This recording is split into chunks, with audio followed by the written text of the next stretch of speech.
Who were the Mighty Morphin Power Rangers? Who were the original multicolored, helmeted, spandex-clad heroes? Today we will be discussing them and their contribution to the Power Rangers multiverse with their first adventure.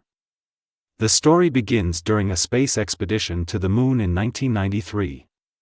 Two astronauts uncover what is referred to as a giant space dumper. Of course, they throw all protocol out the window and decide to open it up, releasing the evil Space Witch Rita Repulsa, her first-in-command, Golder, and their minions. After dispatching the astronauts, she sets her sights on Earth. Upon sensing these events, Zordon, an interdimensional being caught in a time warp, summons his trusty robot assistant Appla 5 to teleport to him 5 teenagers with attitude. Meanwhile, at Arany's gym and juice bar, Jason Scott, a stoic teenager, holds his karate classes.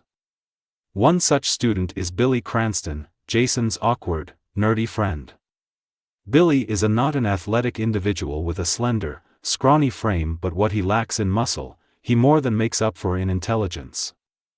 After seeing Billy's frustration, Jason patiently leads Billy through each motion before the class is interrupted by the two school bullies. Bulk, a hefty delinquent with more gut than brains, and his ghastly thin lackey Skull, who follows Bulk without question. Bulk orders Jason to teach him how to beat people up.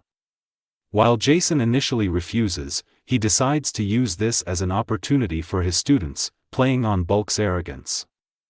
After Bulk successfully embarrasses himself in front of the entire crowd, Jason dismisses the class as he and Billy join their friends for a smoothie.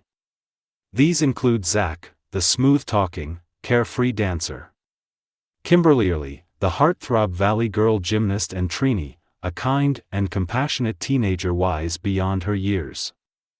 After everyone praises Billy on his work in Jason's karate class, suddenly the ground begins to tremble. Rita Repulsa has begun her initial attack on the Earth.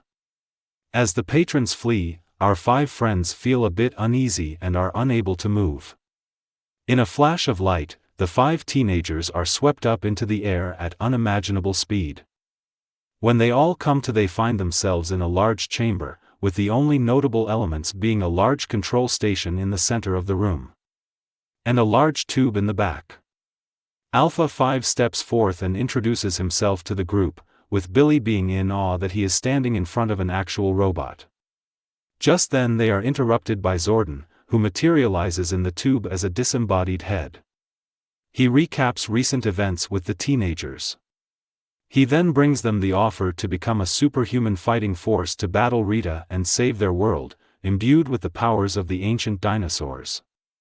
Each ranger would be given a dinosaur that embodies their emotions and personal qualities, as well as command colossal fighting robots known as Dino-Zords that when in need can combine into one, known as the Megazord, and be known to one and all as the Power Rangers. Zach, the Mastodon, as the Black Ranger. Billy the Triceratops as the Blue Ranger. Trini, the saber-toothed tiger, as the Yellow Ranger. Kimberly, the pterodactyl, as the Pink Ranger. And Jason would lead the team as the Red Ranger and command the Tyrannosaurus Dino-Zord. He then teleports to them their power morphers, the source of their powers, and instructs them that as to call upon their powers to raise their morphers to the sky, calling the name of their dinosaur. Taken aback by the outlandish story that was told to them, they laugh off the offer and turn to leave, taking the power morphers with them. All except Jason, who is hesitant to dismiss even the smallest chance of the truth. As the others call for him, he reluctantly turns to join them. As they exit the large, ancient-looking building, which was a direct contrast to the futuristic tech inside, they find themselves lost in the desert. Rita gazes down on them, seeing them leave Zordon's fortress. Assuming that Zordon wasted no time recruiting them as his newest Power Rangers team, she wastes no time instructing her monster artist, Finster, to create a small batch of putty patrollers, her clay foot soldiers, to deflect the teens from their mission. The teens reflect on what just transpired before them, with Jason dismissing their skepticism, explaining that if they were chosen for a reason. Just then, they are ambushed by the putty patrollers. Outmatched and outnumbered, they lose hope. Just then, Jason remembers the power morphers and instructs the others to use them. As they do, they are transformed into their armor. As they prepare to battle, Zordon notices that Rita has sent down Golder and a group of putties into the city and instructs him to teleport them to his location. As they arrive, Golder commands the putties to attack. Astonished by their incredible new strength, they make quick work of them. Rita, seeing the events and unwilling to be deterred, speaks an incantation and tosses her wand down to earth. In that moment, Golder grows several stories tall.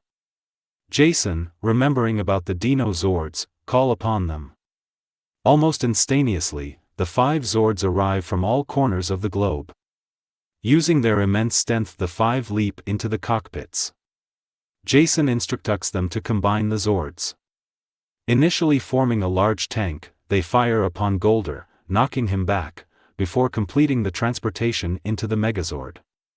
Sensing that he is outmatched, Golder retreats, preferring to fight another day. I hope you all enjoyed this new format. I look forward to creating more audio drama recaps in the future. Please comment any video suggestions in the world of Power Rangers or Tokusatsu down below, and while you're there, don't forget to like, subscribe and ring the bell for upcoming videos. Until next time, may the power protect you.